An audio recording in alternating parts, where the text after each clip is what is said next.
kahanga-hangang kapangyarihan nila. Sa mustang muli, kaibigan. Sige, mga kaibigan. Sa bidyong to, tatalakayin nga natin ang bawat isa sa mga kaibigan ni Raizen. Silang lahat ay mga kaibigan din sa pakikipaglaban ni Raizen. Ang mga nilalang na sinasabing halos kasing lakas ng tatlong haring ng Makai na sila Yomi, Mukuro, at Raizen. Hindi ko akalain na sa mundong ito, may malalakas na nilalang na tulad nila na nabubuhay pa. Ang bawat isa sa kanila ay may malakas na kapangyarihan ng kapantay ng sa akin. Marahil mas malakas pa. Bali hindi gaya sa anime kung saan sinabi nga lang na si Enki ang nagkampiyon. Palakpakan natin siya! Ang kampiyon sa paligsahan nito! Sa manga ay sinabi nga rin kung hanggang saan ang inabot ng iba pang kaibigan niya sa Makai Tournament. At oo, talagang dinumina ng grupo nila ang buong tournament. Lahat kami ay sasali sa paligsahan. At dito, malalaman nyo ang naging resulta ng mga laban nila. So paano? Simulan na nga natin. Simulan nga natin kay Shu, ang pinakamaliit sa mga kaibigan ni Raizen. Ang totoo, mas maliit pa siya sa manga kumpara sa anime. Bagamat saglit natin siyang nakitang makapaglaban, hindi naman natin nakita kung ano mga teknik o kapangyarihan ang mga ginagamit niya. Noon ko pa gustong sabihin sa iyo to. Mukha kang katawa-tawa! Basta ang sigurado lang, kagaya ng lahat ng mga kasama niya, ay isa siyang upper S-class. Kung pagbabasehan naman natin ang itsura at sukat niya, maaaring isa siyang speedster.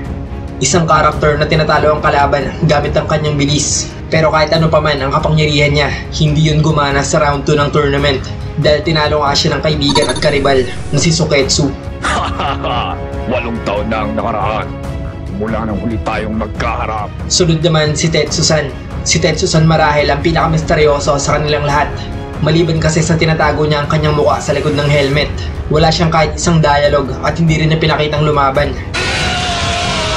At dahil nga dyan, ang magagawa na lang natin ay ang hulaan kung paano siya makapaglaban. Dahil malaki ang pangangatawan niya, sa tingin ko ay isa siyang fighter na kayang talunin ng kalaban gamit ang purong pisikal na lakas. Isang nilalang na maaaring may pagkakatulad kay Taguro. Can you imagine? Isang upper S-class version ni Taguro. Pero para kay Tetsusan, walang nagawa ang muscle niya sa tournament dahil tinalo nga siya ni Saizo sa second round. Tingnan na lang natin ang magiging resulta. Isunod naman natin si Suketsu o Suwoka, ang kaibigan ni Raizen na masasabing may pinakamaraming screen time sa kanilang lahat. Bukod sa ipinakita ang dalawa sa kanyang laban, siya lang din ang nag-iisang may pinakitang flashback kasama si Raizen. Ayon sa kwento niya, ilang beses niyang sinubukang labanan si Raizen, pero kahit isang beses ay hindi niya nga ito natalo. Pagdating sa pakikipaglaban, si Suketsu ay may kakayang makapagpalabas ng malakas na pulang enerhiya sa kanyang kamay.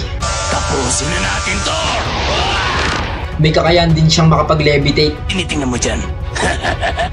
Gaya ng unang nabanggit, tinalo ni Suketsu si Shu sa second round. Yun nga lang, natalo siya sa isang hindi pinangalanang kalaban sa next round. Bagamat ipinakita sa anime na nakaharap at nakalaban niya si Jinda. Ang laban na yun ay may tuturing lamang na pillar dahil sa manga, magkaiba nga ang block o bracket nila. Ito na ang gana na makatulad mo. Ang susunod, si Natsume. Bagamat nagtataglay ng napakaganda at maamong muka, isa siyang literal na halimaw na may kakayang burahin ng kalaban sa isang tira lang. Napakalakas niya na si Chu na sa puntong yun ay isa na nga ring S-class ay walang nagawa kung di sumuko na lamang matapos maramdaman ang kapangyarihan niya. Itutuloy pa natin? Gaya ng ipinakita sa laban nila ni Mukuro, napatunayan ni Natsume na totoo ang sinasabi ni Yomi na hindi nalalayo ang kapangyarihan ng mga kaibigan ni Raizen sa kanila. Bagamat sinabing matagal na silang hindi nagsasanay, nagawa niya pa rin makapagsabayan. Yun nga lang, bagamat magandang ipinakita niya sa laban na yun, sa huli ay natalo pa nga rin siya kay Mukuro. Ayos lang sa akin yun. Bago nagtapos ang kwento sa manga, ipinakitang nagsasanay sa kanya si Chu. Nais raw kasi nitong maging upper S-class na gaya nila.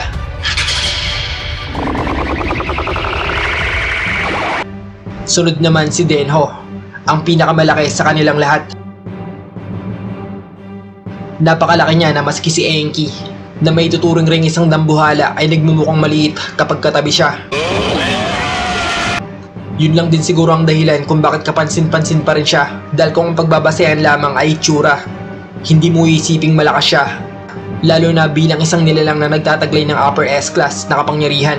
Alam mo yun, yung disenyo niya ay may hahalin tulad nga lang sa mga nanonood sa palaro, yung bang mga sumisigaw ng bullshit! The bullshit! Pagdating naman sa abilidad niya, dahil napakalaki nga niya, siguro may kakayan siyang durugin ng kalaban sa kanyang mga talampakan. May posibilidad din na ang kapangyarihan niya ay may kinalaman sa kuryente, dahil sa larong tinatawag na Yu Yu Hakusho Magi Battle, ang kanyang imahe ay naglalabas ng ganong klase ng enerhiya. Siya ang tumalo sa dating kanang kamay ni Mukuro na si Kirin, bago siya natalo sa 4th round laban kay Enki.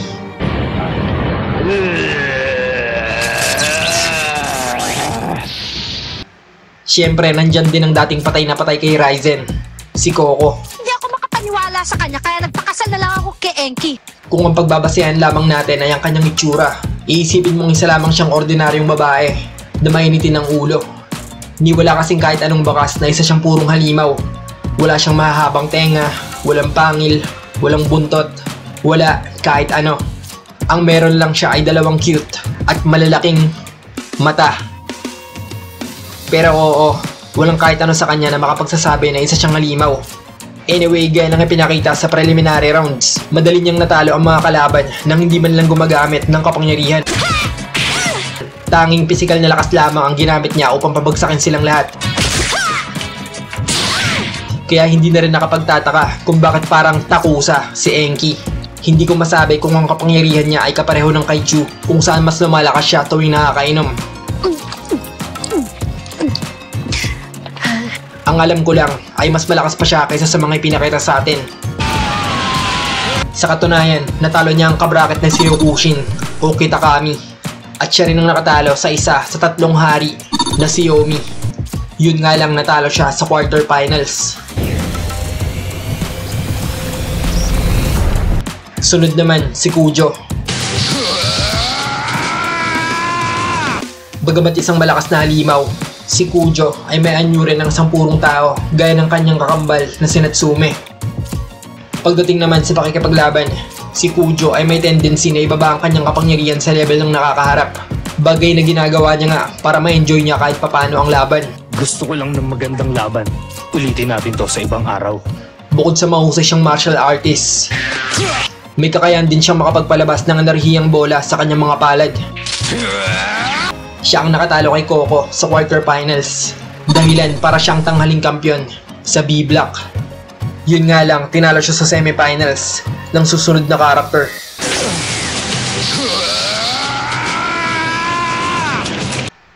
Ang pangalawa sa uli, si Saizo, ang natatanging kaibigan ni Ryzen na may pakpak. Anyway, pinansin ko lang talaga yung pakpak niya dahil wala naman talaga tayong masyadong matatalakay patungkol sa kanya. Dahil gaya ng karamihan sa kanila, hindi rin siya ipinakitang lumaban. Pero yun nga, ayon sa manga, si Saizo ang tumalo kay Tetsusan at nagkampiyon sa A-Block. Siya rin ang nakatalo kay Kujo sa semis at ang mismong nakaharap sa finals ng nagkampiyon. So yes, bagamat wala nga siyang screen time sa anime man o sa manga, itong si Saizo ay paniguradong isa sa mga pinakamalakas sa mga kaibigan ni Ryzen. Akala niyo siguro mahina ako, ano? Sa susunod, ikaw naman ang mawawala. At syempre, ang posibleng pinakamalakas sa Sham, si Enki. Ako, si Enki. Si Enki ay masasabing magalang at marespetong halimaw. Bagay na malayong malayo nga sa usual na ugali ng mga halimaw sa Makay. Lahat kami ay sasali sa paligsahan. Napakakalmado rin niya at napakahaba ng pasensya, lalo na pagdating sa lasinggera niyang asawa na si Coco. Pasensya ka na sa kanya. Nakainom lang kasi siya. Hindi rin siya nagyayabang, bagkus ay pinapakita na lamang kung gaano siya kalakas. Gaya na nga lang na magyosi siya sa tuktok ng pinagpatong-patong na katawan ng mga tinalo niya. Pero na namang nanalo mula sa ikinabubot champion po! Ang nanalo si Enki! Ay, okay, siguro may konting tinataglay na yabang rin to. Pero yun, si Enki ang tumalo kay Denho at nagkampiyon sa D-Block. Siya rin ang tumalo sa kinakatakutang si Mukuro sa semis. At tinapos niya nga ang tournament sa pamamagitan ng pagkakapanalo laban sa kaibigan na si Saizo. Dahilan para siya ang tanghaling kampyon. Kilala namin sa inyo ang nanalo sa baliksahang ito, si Iggy!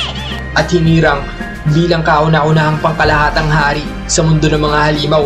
Magsasama-sama tayo ng pwersa at gawin natin maganda ang mundong ito. So yan nga ang bawat isa sa mga kaibigan ni Raizen. At ganyan nga nila dinumina ang tournament.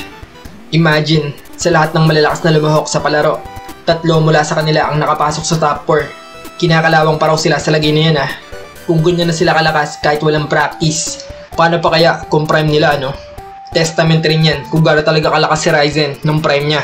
Malakas kami, pero mas malakas si Raizen. Kung itong mga kaibigan niya na hindi siya magawang matalo ay dinumina ang tournament, paano pa kaya kung yung prime na Raizen pa mismo ang kalahok? Abay, Dambalasek,